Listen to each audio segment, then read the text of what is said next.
was still a student when she burst into national prominence in 1993 as the spokesperson for the Friends of Clayoquot Sound. That protest against the clear-cutting of the ancient rainforests of Vancouver Island was a seminal moment in Canadian environmentalism. It became the largest act of civil disobedience in Canadian history, a blockade that lasted for 5 months and resulted in the arrests of more than 850 people, including Tzeporah Berman, who was described on national TV as a whacked-out nature worshipper. Flash forward now to the year 2000, and Tzeporah Berman heads up an organization called ForestEthics, which seeks market solutions to environmental problems. Like embarrassing Victoria's Secret about its own dirty little secret, it prints millions of catalogs on paper made from old-growth forests. Then, in 2007, Tzeporah realizes that the deeper threat to the forests is climate change, and since then, in a variety of roles, she has devoted herself full-time to the fight against fossil fuels and in favor of clean energy. 20 years ago, in fact, this summer was the anniversary of the Clayoquot Sound blockades, 1993, so 20 years ago. I actually came to British Columbia originally because I was a student and I was interested in environmental issues, and I'd heard about what was happening in Canada's rainforests. And it's funny, I knew so much about Brazilian rainforests, but at the time I didn't even know Canada had rainforests. And I came out to the West Coast to do some research and fell in love with these 300-foot tall trees and these ancient ecosystems. And then I found out that they were being clear-cut logged to make phone books and toilet paper, and I was just so angry. And I'd started doing research, and for 2 summers I did scientific research in the rainforest. And the 3rd summer I came back to do more.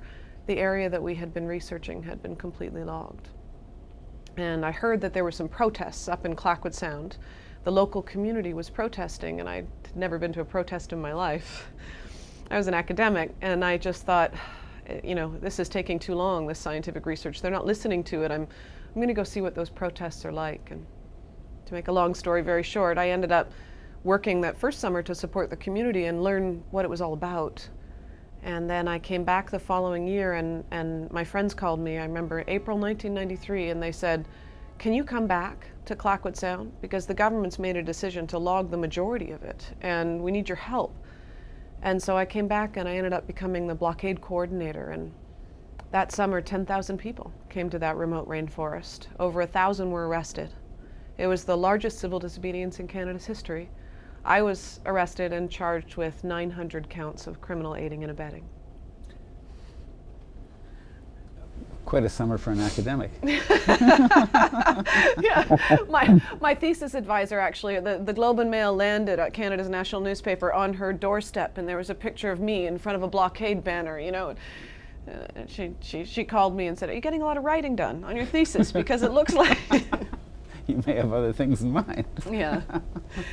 Yeah, so that, you know, that started me off, those protests in Clayoquot Sound in 1993, and I think I probably would have gone back to academia, and except something happened at the end of that summer, which is that even though 10,000 people came to protest, and the polls showed that the majority of Canadians didn't want to see clear-cut logging in our rainforests, the logging just continued, unabated. And a group of us got together and said, if the government's not going to listen to the people, who are they listening to? And we decided to follow the money. And over the next several years, we created corporate campaigns, market campaigns, to try and convince customers to do the right thing and not buy endangered forests to make phone books out of. Which takes us to 2 things, I guess. One is you were influential in resolving that situation. And the second thing is I want you to tell me about Victoria's dirty little secret. Well, so after the Clayoquot protests, you know, these blockades and all these people are in jail, we decided to go and try and meet with the companies and try and reason with them. We weren't against all logging, and in fact the First Nations in the region had said, you know, we want to find a compromise, we want to find a solution. We don't want all the rainforests destroyed, but we need economic revenue in our communities. And so we went to talk to the companies, and they wouldn't talk to us. And they wouldn't consider giving First Nations any control over the region, even though it was their home. And so we decided we needed some power, and we started going to customers and trying to get them to engage in the issue. And many of them did, so many that several, like Scott Paper, who he was making at the time toilet paper out of rainforests, when we brought them the information, they canceled their contract with the logging company McMillan Bloedel, which was worth several $1,000,000. Many other companies followed suit, to the extent that finally the logging company McMillan Bloedel, I'll never forget the day where they called me up in my office and said, okay, enough. None of our senior management can get any work done because they're just dealing with all these calls from our customers and all these protests, and what do we have to do? And I said, well, you need to shut down all the logging in Clayoquot Sound, and you need to start working with the First Nations and the scientists to find a way to do it better. And so they did the next day. That must have been an incredible moment when you've got the biggest forestry company in Canada, I'm sure, at that point, calling you up and saying, tell us what to do. It was. It was also, somewhat scary because we were making it up as we went along. At the time, the early 90s, we didn't really know what ecoforestry and the temperate rainforest really meant. There was no precedent for a joint venture agreement between First Nations and a logging company. The government was refusing to touch the issue at all because it was too hot. But we ended up being able to convince the company and the First Nations to put aside all the pristine valleys that were left and to try and find a new way of doing business in the areas that remained, and to do ecoforestry, and for the First Nations to own the majority of rights to that area. And it became, I think, precedent-setting for a lot of other regions now across the country. And precedent-setting for you in a lot of ways too. I mean, that led you in a whole series of directions that have gotten you in and out of trouble pretty consistently ever since, right? Well, it did, because when the Clayoquot Sound campaign, the markets campaign probably took about 5 years, and at the end of those 5 years, I started kind of looking around me and said, well, hold on. If it took us 5 years to do at least some protection into this one region, and just that year, the World Resources Institute had come out with a report that showed that 80% of the world's frontier forests, areas of old growth large enough to maintain biodiversity and ecosystem services, were gone. We only have 20% left on the planet. And a large percentage of that remains in Canada. It's actually Canada, Russia, and Brazil are the only places with large enough areas of intact forest left on the planet to maintain well-being. And they were going fast. And so we realized we needed to think bigger. So we actually took a map out of Canada and said, well, if we have all these customers and the public interested in what's happening to temperate rainforests, how much is left on the whole coast? And we realized that if you looked on the entire west coast of the country, of Canada, there used to be 359 intact rainforest valleys. There were 69 left. And all of those in 1995 were slated to be roaded or logged within the next 5 years. And so we drew a big green circle around this area, the entire west coast of the country. And at the time, the region was only known as the Mid-Coast Timber Supply Area. That's what it said on the maps, the Mid-Coast Timber Supply Area. We renamed it the Great Bear Rainforest. And instead of launching a campaign for a sound or a valley, we said this entire coast needs to be protected. And we launched our second campaign, which was also successful several years later. Now tell me about Victoria's Dirty Secret. Did that come in the first set of campaigns? Actually, the third. Once we had won the Great Bear Rainforest campaign, we started looking across the country. The second largest forest in the world is Canada's boreal forest. It stretches from coast to coast to coast. As some refer to it as the green halo on top of the earth. And the boreal forest was being logged at a rate of about an acre every 60 seconds, primarily to make catalogs and junk mail for the United States. So we found out that Victoria's Secret, the lingerie company, was producing 1 million catalogs a day out of Canada's old-growth forest. 1 million catalogs a day. And we went to them and said, look, you can be using recycled paper. The paper you're buying from is from old-growth forests. It's caribou habitat. And they said, this isn't our problem. It's cheap paper. It's a good price. Go talk to your government, etc. It was a mistake for them. We launched a campaign against Victoria's Secret, and you'd be surprised how many university students across the country would like to wear lingerie and carry paper chainsaws in front of Victoria's Secret stores, but it turns out thousands do. And we did protests, over 800 protests in front of Victoria's Secret stores in 2 years.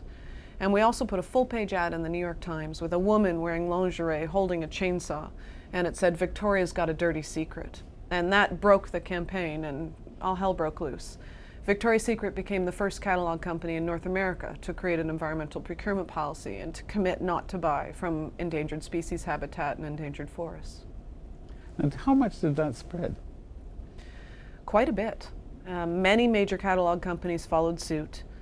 Dozens of do-it-yourself stores, office supply stores. Really, those campaigns set the groundwork for what's now known as the FSC, or the Forest Stewardship Council, created a demand for good wood and good products. It brought ethics into the marketplace in the trade of wood and paper products in a way that it had never been before. You know, I know nothing about the origins of the Forest Stewardship Council. Tell me a bit about that.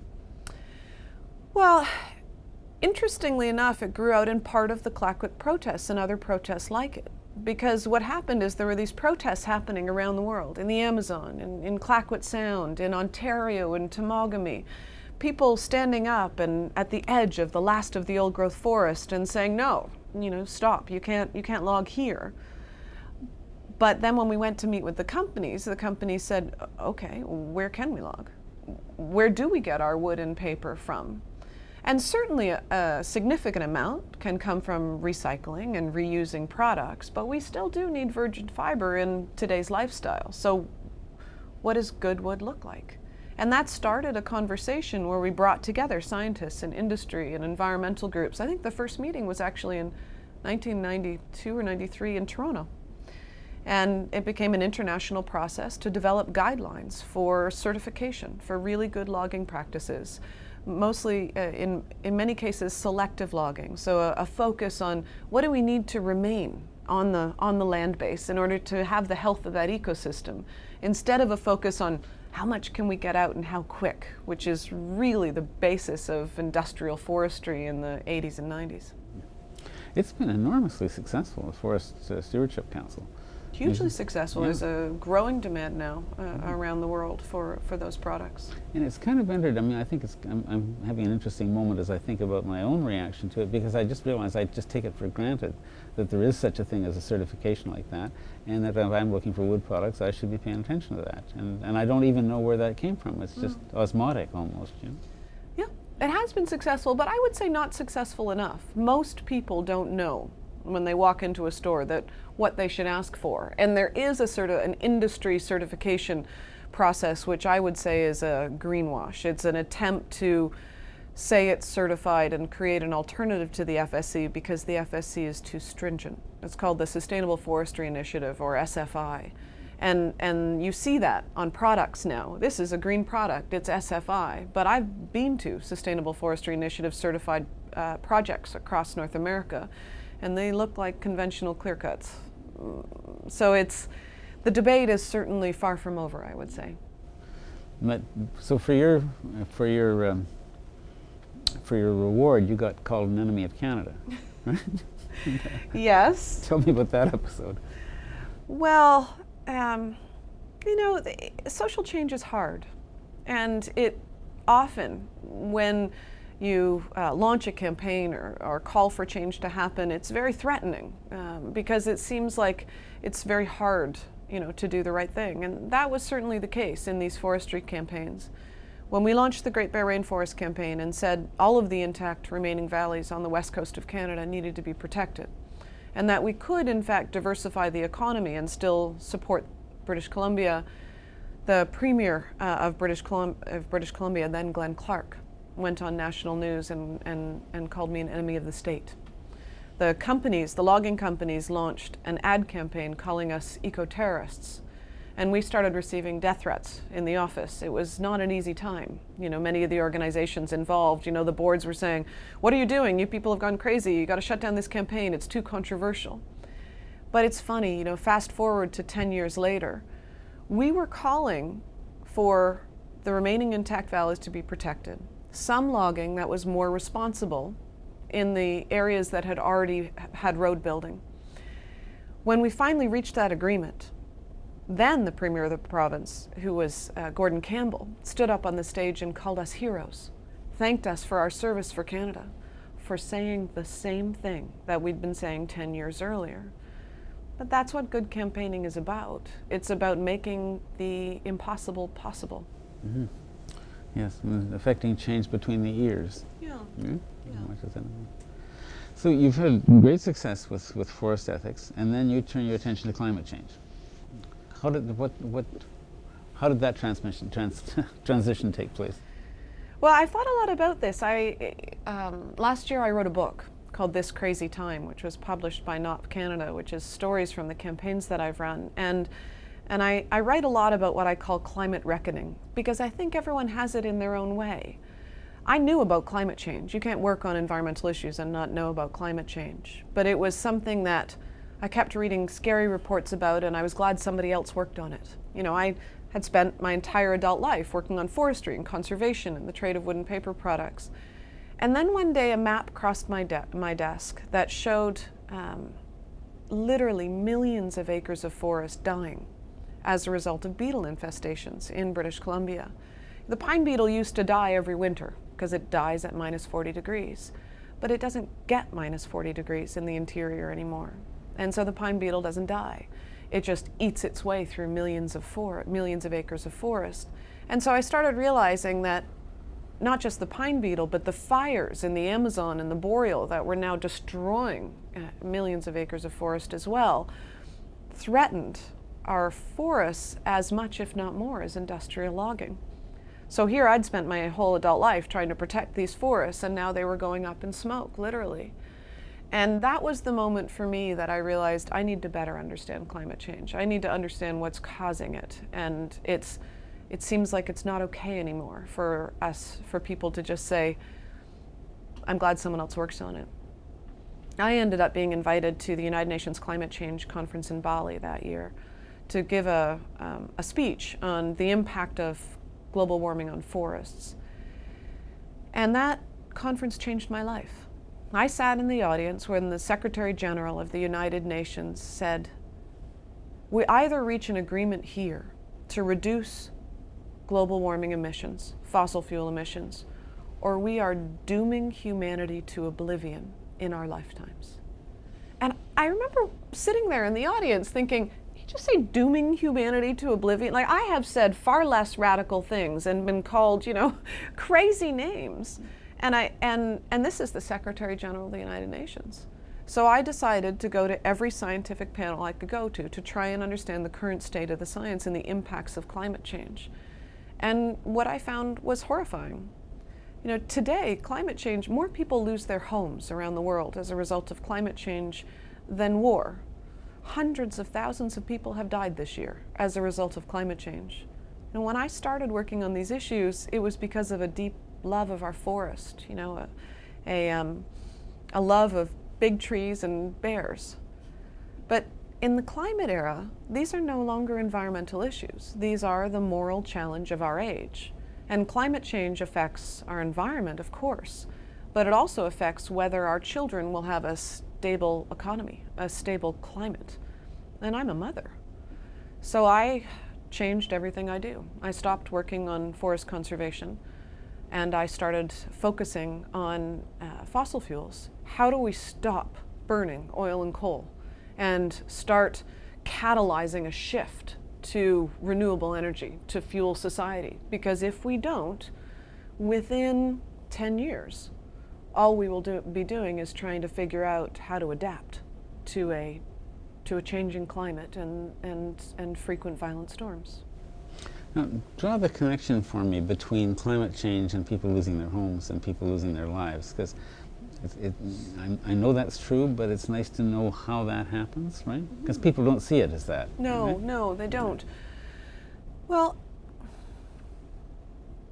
in the last 30 years, we have seen globally a 70% increase in the severity and frequency of violent storms. So what climate change actually means is that we have so much carbon, dirty carbon from oil and coal and gas trapped in the atmosphere. It's like a blanket smothering the earth. A lot of people think that means, oh, everything's going to get hotter. Well, it does in some places. But what it actually means is everything gets more and more unpredictable, and we see a dramatic increase in weather systems and violent storms.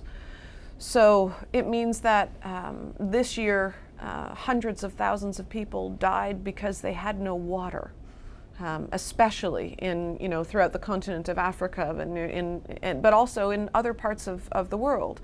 It means there was a dramatic increase in other places in floods. So you see a dramatic increase in droughts around the world, as well as a dramatic increase in floods around the world, skyrocketing food prices as a result of both of those things, and then also a dramatic increase in violent storms, which of course leads to people losing their homes and many deaths. The other thing that we're starting to realize about the impacts of climate change is that as you have those dramatic increase in storms and droughts and floods, it affects poor and marginalized communities way more.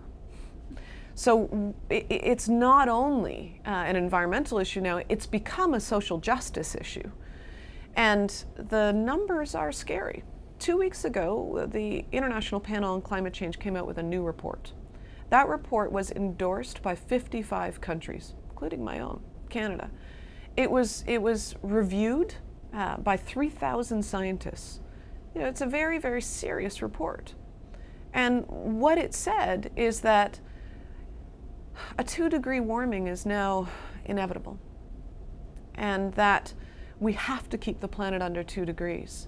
Because once you go above 2 degrees, it's like a domino effect. As we lose more and more sea ice, then more sun is absorbed by the ocean, and it skitters out of control. At a 2-degree warming, that means by 2020, Africa will produce close to 50% less food. That means there will be millions of people fleeing countries in Africa. Migrations in other countries will be stressed. That's what we need to prepare for. We can no longer avoid that. So that's what we need to prepare for. What we can still avoid is that out of control runaway climate change. We still have time. But Dr. James Hansen, one of the chief scientists for many years at NASA, once said to me, we can avoid it, but only if we keep the world below 450 parts per million of carbon stuck in the atmosphere. This year we reached 400 parts per million. He says that we have a little less than 3,000 days before we'll hit 450. So I think what that means is this is the decisive decade. We have no time to waste. And it also means that we can't afford to burn the majority of the tar sands, the majority of the coal deposits. We have to leave them in the ground. Now that's a hard sell that brings you directly into conflict, among other things, with the government of Canada. It does, because the Harper government is not a government that is science-based. They are very ideological. Government that has designed their entire economic policy on scaling up oil development, and specifically oil sands in Canada. It's almost like it's their blind spot. And their approach to this information about climate change and the impacts of climate change is to shut it down. So in the last 2 years, almost every single scientific or economic body that has been researching the impacts of climate change and how Canada should deal with it has been shut down by the Harper government. The National Roundtable on Environment and Economy, that for 6 years straight produced reports saying, we can do this, we can address climate change, we can create a healthy economy and reduce our emissions. The government shut it down. Even though it was a conservative government set up the National Roundtable on Environment and Economy to make sure environment and economy was balanced in this country 16 years ago under Mulroney. The Harper government shut it down. The Atmospheric Research Station, which was some of the most important climate data in the world, many climatologists from around the world looked to Canada for that data, shut down. Experimental Lakes Initiative, which was one of the only initiatives in the world that looks at how to deal with the toxins that industrial society produces. And up until last year was doing very important research on the tar sands. Shut down. And you know, they say it's because of budget concerns. Experimental Lakes Initiative cost about $2 million to run. In the same omnibus bill where they shut down all of those bodies, the government increased the funding for Canadian Revenue Agency, $8 million. And they did that so Canadian Revenue Agency could put under audit every single environmental group in this country. So that you have environmental charities not able to be a watchdog for what the government is doing, but instead fighting for their lives under this conservative government. And also in that same omnibus bill, they removed 70 environmental laws in one fell swoop. Fisheries protection, fisheries habitat protection in the Fisheries Act, water protection in the Navigable Waters Act. And they did it because it was in the way of increased oil sands development and pipelines. You've made almost a specialty of bridging between people who you would think were unbridgeable. I mean, you know, industry groups that wanted to continue with pillaging the rainforest, and environmentalists who wanted no trees cut at all. And you've in a sense found a role for yourself in bringing those two together, or finding agreements that they can both live with, and so on. What about this government? Is there any way of I guess when you say what you've just said, I think to myself, how can they possibly do that, and how could you possibly stop them? This is a government that is aggressive, it's ruthless, they don't tell the truth, and they're not interested in science. And they are primarily interested in making as much money as possible in the short term to bump up their political interests. They wanted a majority, they got a majority, and now they want to keep it. And they're very much interested in what they refer to as transactional politics. You do something for us, we'll do something for you. In that scenario, given that they have clearly said, we will not talk about climate science, we don't want to see increased public participation or debate in the future of this country's energy or economy, there's very little room for discussion, for creating some kind of agreement, some balance or common ground. And so I tend to think they will listen to nothing except votes. They want to maintain a majority. We need more Canadians to rise up, to be sending letters to their MPs, to be voting accordingly. As long as this government, the Conservatives under Harper, have a majority, I have a lot of doubt that the trajectory, the path that they've taken us on as a country will change. They're trying to make Canada into an oil superpower at a time when everyone from the World Bank to the Pentagon to the International Union for the Conservation of Nature to the United Nations is saying that we need to move away from oil. It doesn't make a lot of sense on an international basis, and certainly not in terms of diplomacy, but it doesn't seem like this government cares that much about that. They've pulled out of almost every major international agreement that Canada fought to create. Mm. See, I guess the thing that puzzles me is, do they think they're exempt from death? You know, if we were going to have the kind of massive catastrophe that seems to be in the cards, and not too far off if we continue on our present path, presumably it affects them and their children as much as anybody else. How do they manage to ignore that? I mean, I ask this because I find it tremendously puzzling. It's interesting. You know, when I speak to people from the Harper government or from the oil industry, what I often get is, well, you know, climate change is a problem, but there's still a demand for oil, and we're going to have to use it for the foreseeable future, so we're going to be the ones creating it. Or they say it's other countries are more responsible. The emissions are rising faster from India and China, and there's money to be made. I think for a lot of people, it's hard to imagine the impacts of climate change. We're very lucky in Canada. It looks pretty good outside. It doesn't feel like disaster is coming our way. I think if you you know, if you live in New York and you've just experienced Hurricane Sandy, or you live in New Orleans and you lived through Katrina, or, you know, many of the countries around the world, the Philippines this year, as a result of the flooding that killed so many, I think that you would feel differently, and I know that you would. We see a lot of the most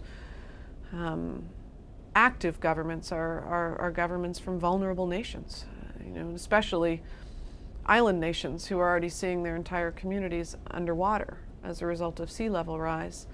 So I think there is there's a kind of psychological barrier for a lot of people in Canada that I expect is there, but I think it's also just a basic kind of pass the buck mentality. Well, you know, there's money to be made, and it's important that people address climate change, but probably it's more important that the US and China do because they're bigger emitters. I heard that from Minister Joe Oliver the other day. Oh, you know, tar sands are a very small percentage of global emissions. We don't have to worry about it. We'll just keep doing business as usual and other countries will fix it. There are two things that bother me about that. One is that it's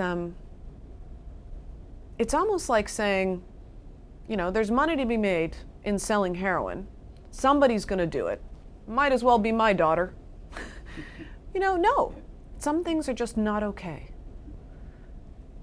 And, you know, and the second thing that really bothers me as a Canadian is I grew up so proud of this country. You know, we were the country that brought the world the Montreal Protocol. It's one of the great environmental success stories of our era. We healed the hole in the ozone layer. And it was Canada that helped reach that international agreement. And, you know, we banned CFCs, even though many companies like DuPont and countries said that that would bring economic havoc.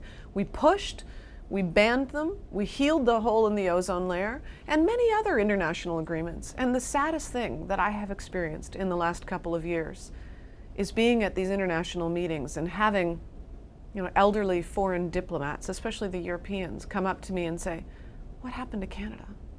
You're the country we could always depend on for leadership." Not anymore. Mm-hmm. Yeah. Which brings us to Power Up Canada, right? Which was a real attempt to do something specifically about this political problem, because it's not as though Canada changed, it's the government of Canada that changed. I mean, the people of Canada, you know, very clearly have not changed very much on a lot of these issues. Right. No, it's true. Power Up Canada was the right idea at the exact wrong moment. So a number of us came together and we created a positive organization to engage Canadians in the issues right at the point when climate change was top of people's minds. You remember 2008, 2009, it was Time magazine had full page ads, be worried, be very worried, you know, the cover of Time magazine actually, and you know, all the world leaders rushed to Copenhagen. It was top of the news. So it was the right moment in that way. But starting a new organization with a very expensive model to try and put chapters and swing ridings around the country was a great idea. But we launched in September, 2 weeks before the bottom dropped out of the market. And philanthropists, you know, across North America put a freeze on all of their funds, and charitable giving dropped through the floor. And so it was a great vehicle with absolutely no funding. And so after a couple of years, we closed our doors. And at the time I had been offered to take a role at Greenpeace International to help co-direct Greenpeace International's climate program in 40 countries. And so I decided I needed to go and learn what was happening around the world and see if there was some lessons and some information that I could bring back to Canada. So I left for 2 years, and I worked in China and India, South Africa. I did a lot of work in Europe, and I learned an enormous amount. Now I'm back, and I don't think we need to recreate Power Up Canada, because there are so many great organizations who have really developed over the last couple of years in Canada.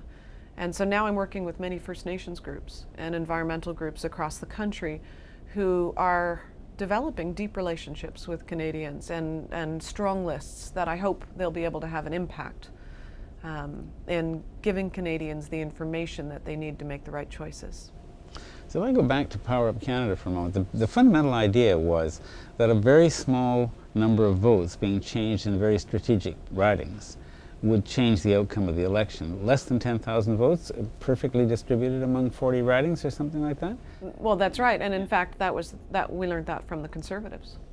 I actually went to a Manning-centered seminar about politics and how to design a good political campaign. And I remember sitting there looking at the maps thinking, we are not doing this in the progressive side of the country. Like they were overlaying all this data, to the point that it's a little bit creepy, actually. Like the Conservatives can, look at a house address and say who lives there, what age they are, what they like to buy, what they like to wear, whether their kids go to private or public school. They have so much information. And then they can pinpoint how they're likely to vote or how they have voted. And that way they know who to talk to. They don't bother talking to people like me because they know it's very unlikely that I'll ever vote for them. But they focus on who they might be able to shift and who they need to get a majority. And that's why they were elected with a majority, with less than 33% I think of the population. And there's probably 40 ridings or so, mostly in BC and Ontario, that changed the face of this government. And in some of those places, less than 1,000 votes. Yeah. So it clearly is a very strategic way to go about it. Mm-hmm. But you now feel that take me through that, because you now feel that there are other organizations that, in a sense, have filled that need or are capable. I think so. I Tell hope me so, about those. because there are a number of organizations that are starting to do what's called engagement organizing in this country.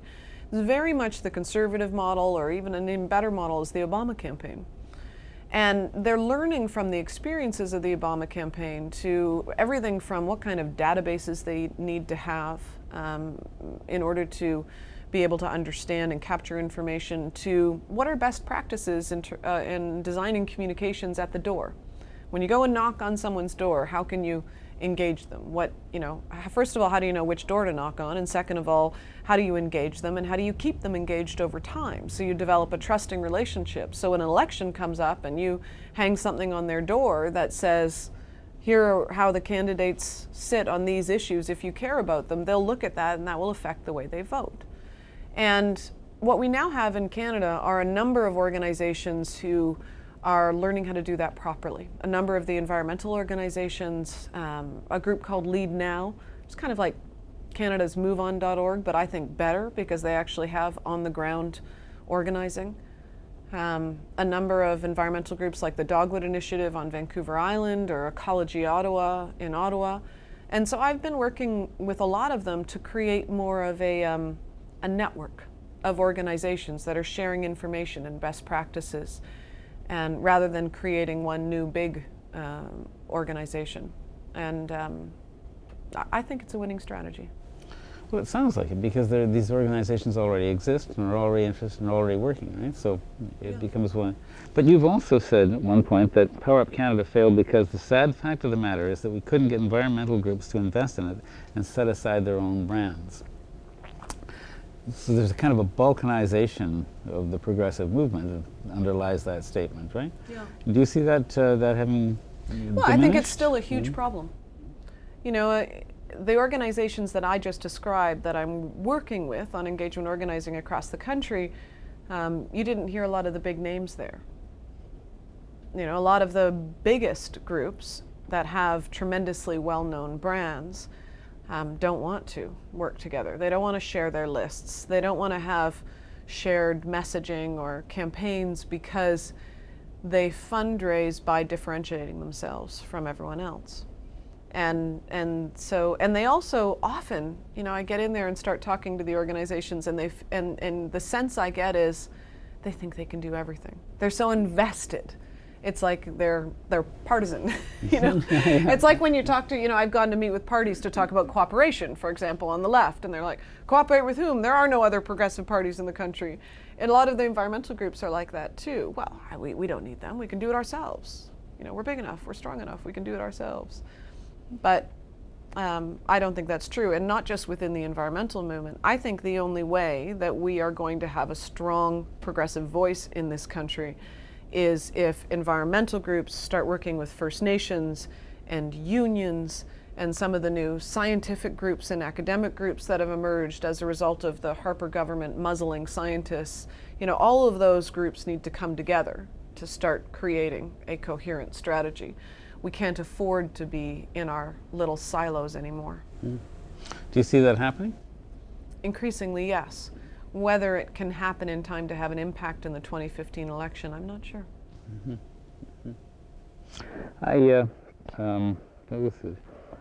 At one point you said, I thought I was part of a movement, not a cult, which I think was an expression of frustration with precisely this point, right? Well, no, actually, that comment was a very different point. I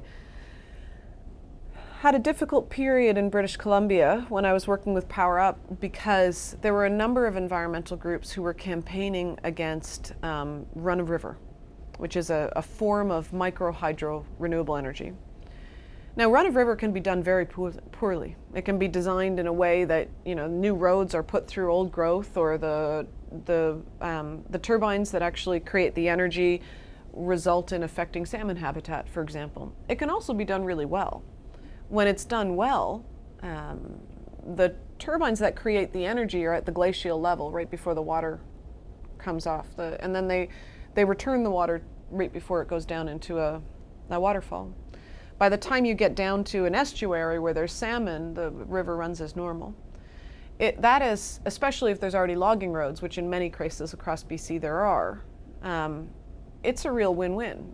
You're developing energy in a very clean way, and you're also developing an economy in remote communities that need it. I got convinced of this when I was asked by the Clayoquot First Nations to go and see their run-of-river operation. And so I came out very publicly saying, in the climate era, we need more renewable energy. Run-of-river looks like a viable option in some places with the right laws around it for British Columbia, and it'll support a lot of remote First Nations communities.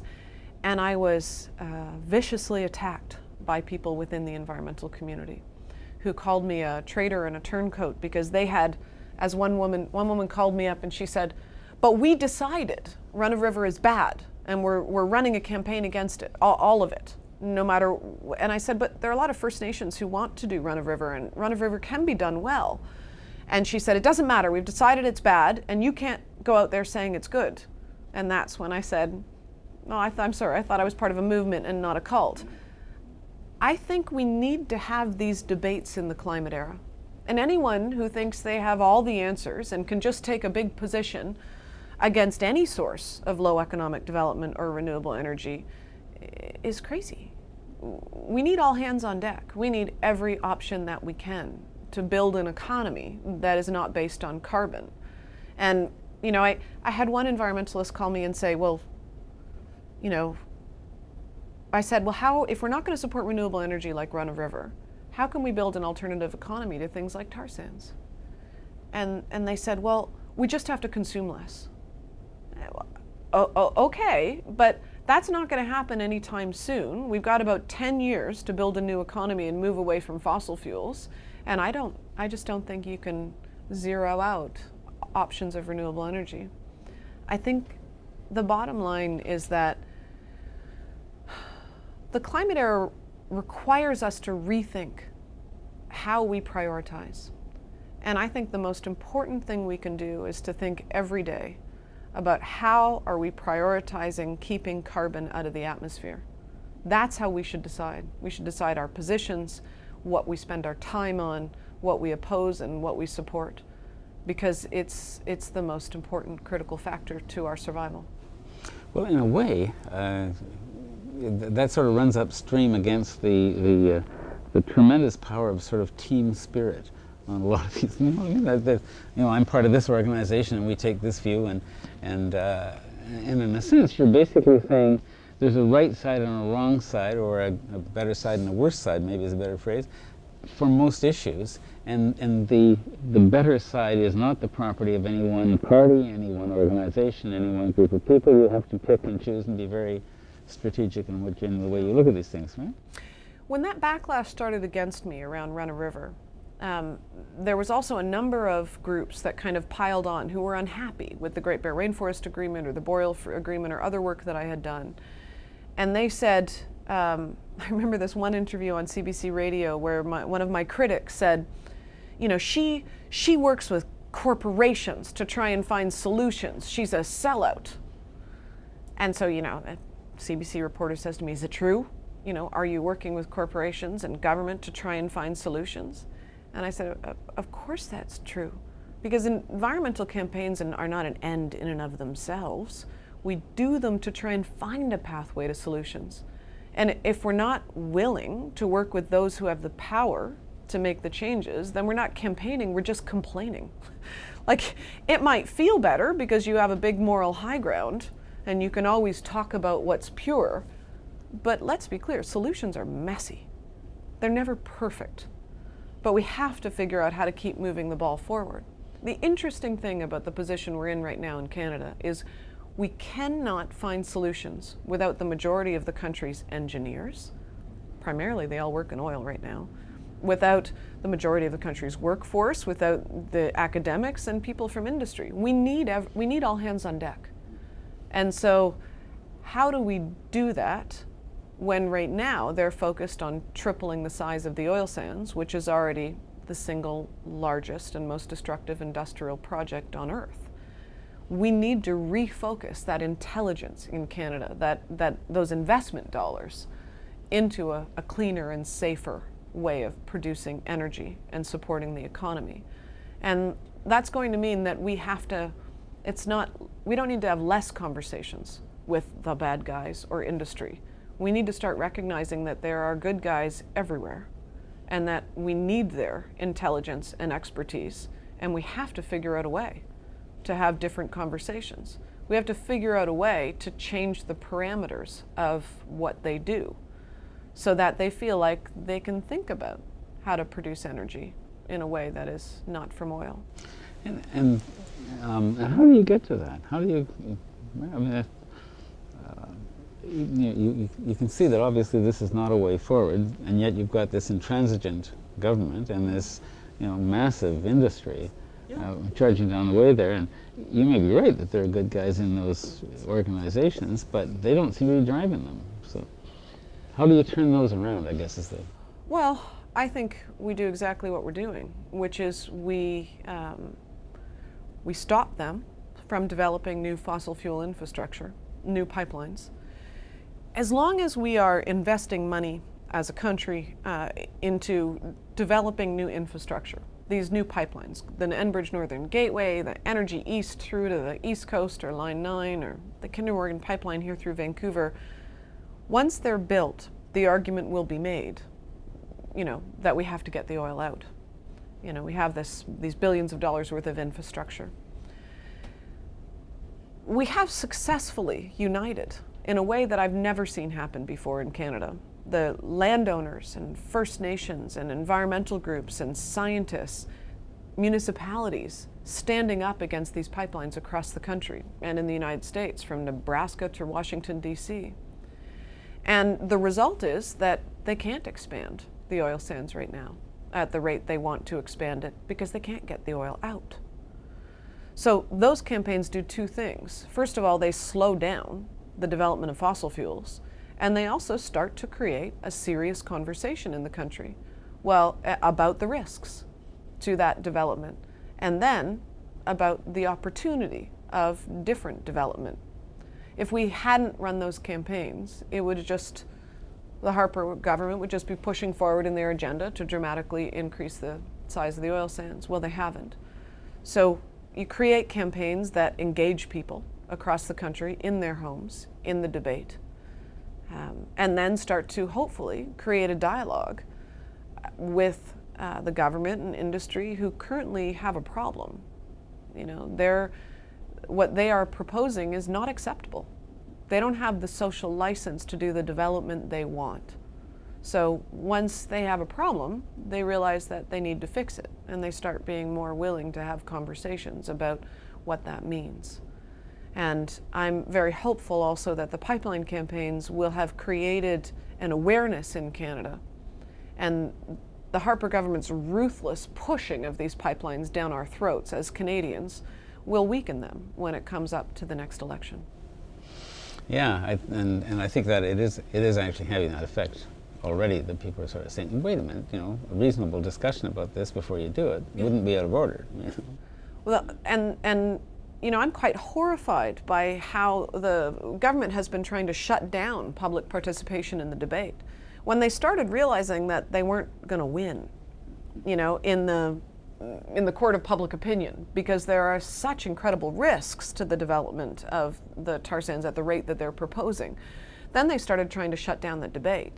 So while thousands of people engaged in the National Energy Board hearings over the Northern Gateway Enbridge pipeline that went through British Columbia, right now there are hearings about to start in Ontario on the Line 9 pipeline.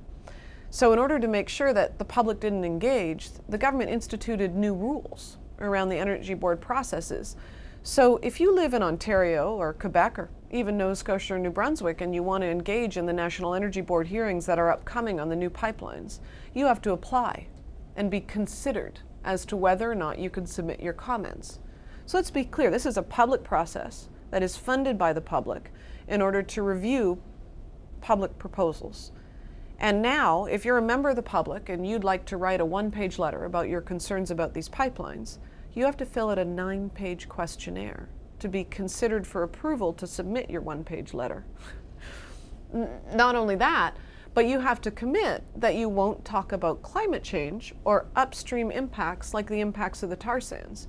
The only comments that will be considered are about that physical pipeline as it goes through your yard.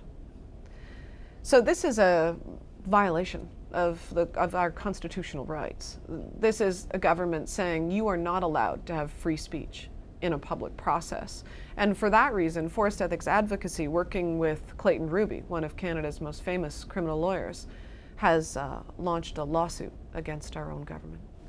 Now tell me about that, and two questions. I guess one of them is a little more detail about the lawsuit, if you don't mind. But the other one is, this is not Forest Ethics, this is Forest Ethics Advocacy, which That's is right. a separate organization, and for good reason. Yeah. Can you tell me that? Well, so over the last 2 years, the federal government has cracked down on environmental charities to the extent that the Globe and Mail, our national newspaper, referred to it as a witch hunt. So they've funded the Canadian Revenue Agency millions of dollars to go out and try and challenge the charitable status of environmental organizations. And they have, the rules say that if you are doing advocacy, you can only do that 10% of your time as a charity. So they're trying to prove that environmental groups do advocacy versus education more than 10% of their time. And the direct result of that is that the senior management of almost every single environmental charity in the country is busy providing thousands of documents of proof to the CRA that they are abiding by the rules. I mean, the sad thing is, there's no reason for us to believe that they weren't. It's not like there were cases of flagrant, breaking of the law. There was nothing. And so Forest Ethics responded simply by becoming non-charitable. They said, it's because of the attacks and the fear of losing their charitable status, a lot of environmental groups started doing less and less advocacy. So while the government's, eliminating environmental laws and acting so outrageously to reduce public participation, you've got environmental groups losing their voice, being afraid to speak out, which is exactly what the government wants. So Forest Ethics decided, we need an organization that can say whatever it wants, that can really tell the public the truth and can advocate for new laws because they're removing our laws. So we created a new organization called Forest Ethics Advocacy that isn't charitable, so it's much harder to raise money for it, to run its operations, but it can say anything it wants. It can say the truth, which is what we need. And it can also sue the federal government. Yeah, which is fascinating, and suing them basically for a violation of Canadians' constitutional rights to free speech. That the changes that they have made to the National Energy Board hearings violate our right to free speech, to talk about our concerns about climate change or about tar sands, and they limit public participation in an unconstitutional way to a public process. So it's a charter challenge. It's a charter challenge. Ultimately. Fascinating. And if we win, it'll change the way that the National Energy Board hearings happen across the country for every pipeline. It will bring the public back into this public process. And I would think it would change quite a lot more than that, too. It would be a very strong signal that the attempt to limit debate may run up against some very serious obstacles. It's a very difficult case in that now Enbridge has applied to be a co-respondent with the federal government. So Enbridge and the federal government will be working together to launch their case. And of course they have a lot more money, unlimited funds. And part of what they will try and do is just freeze us out, you know, continue to make it so expensive as they file and file and file that we can no longer afford to continue the case. That's what's happened to most of these types of cases across the country.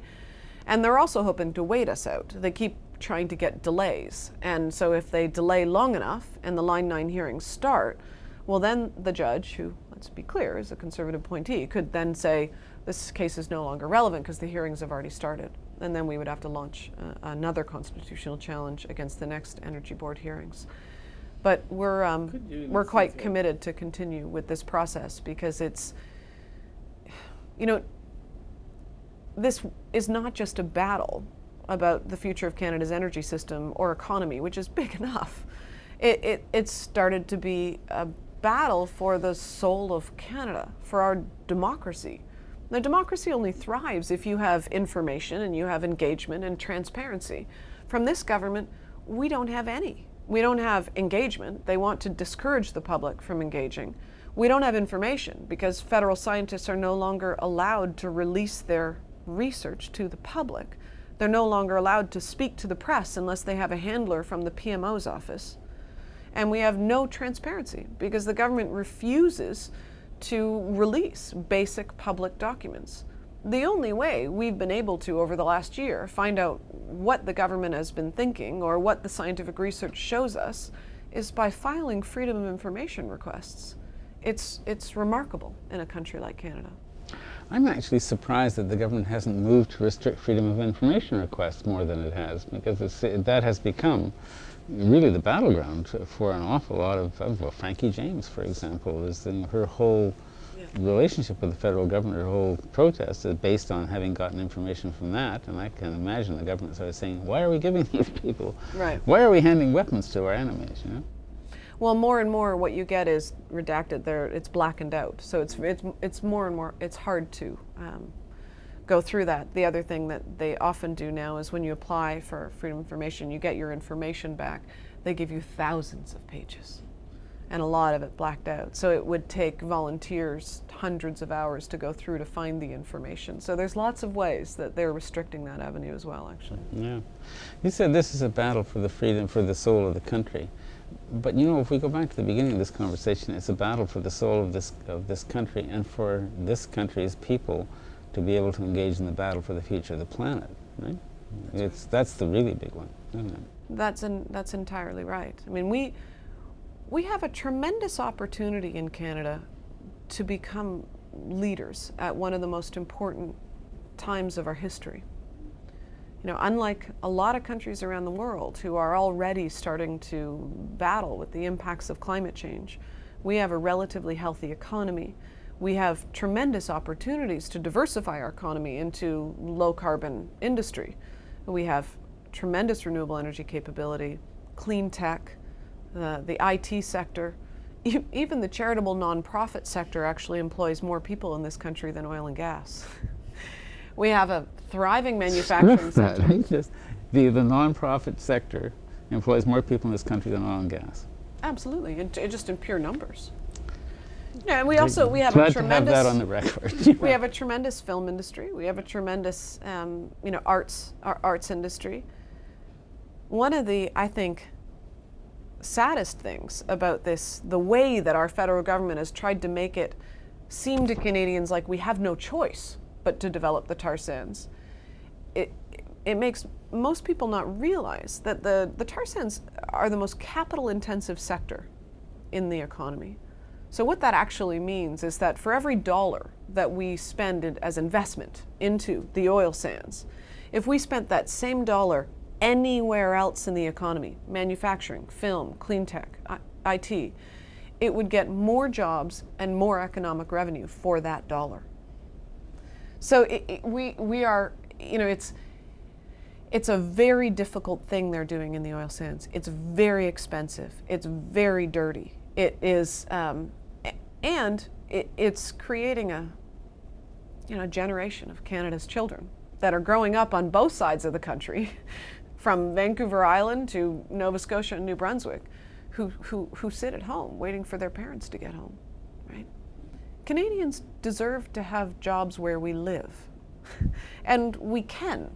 And we can be leaders in developing a low-carbon economy, and we can be leaders in helping the world create international agreements to address this crisis. But right now, we're not doing either. And you bring me to one last large point that I want to discuss with you, because it seems to me the international agreements that are out there now in terms of trade are designed to make the kinds of activities that you're engaged in much more difficult, right? If you bring in restrictions against certain kinds of economic activity, you get sued by the foreign corporation. The government gets sued by the foreign corporation, which stands to lose if you succeed. That's right. Like the China free trade deal that the government's working on right now. It's like a slow motion international putsch. You know? Yeah. How do we deal with that? How does one deal with that? I don't mean you don't personally have to deal with all of that. That's a really big issue. Well, I do think that the FIPA deal, which is the free trade agreement with China that this government seems so hell-bent on pushing, represents a huge threat to Canada and to Canadian democracy. I mean, if we just look at, say, one issue, like the Enbridge Northern Gateway pipeline, if there were communities that wanted to oppose that pipeline, like if the government approves it, for example, and there's still opposition, under FIPA, Chinese companies could argue and win that it has to be built because it's in their interest. Their interest would supersede Canadians' interests once these deals are signed. It's a tremendous threat to Canadian democracy. But again, I think the only way to deal with that is awareness about what this government is doing, how they're signing away our future, and through these free trade deals. And then Canadians need to vote based on that information. The only way that we're going to have an impact in changing the future of this country at this point in time, I think, is by ensuring that the Harper Conservatives don't have a majority. Yes, which basically argues that Canadians can no longer afford to be passive in terms of their voting patterns and their political lives. We can't afford to be passive, and we can't afford just to vote along party lines like we used to. I know that I'm sounding very partisan in some ways because I'm emphasizing what this particular administration at a federal level has done, in part because I'm just so shocked at the changes that they have wrought across the country in the last couple of years. But I'm not actually partisan. I believe that in the climate era, it's not an issue of right or left, it's an issue of right and wrong. You know, we need to give every government and every party the opportunity to do the right thing. And we have actually seen very right-wing conservatives around the world take leadership. Angela Merkel in Germany, Schwarzenegger in California. These have been some of our climate heroes around the world. And so I do believe that we have to give every party the opportunity to do the right thing.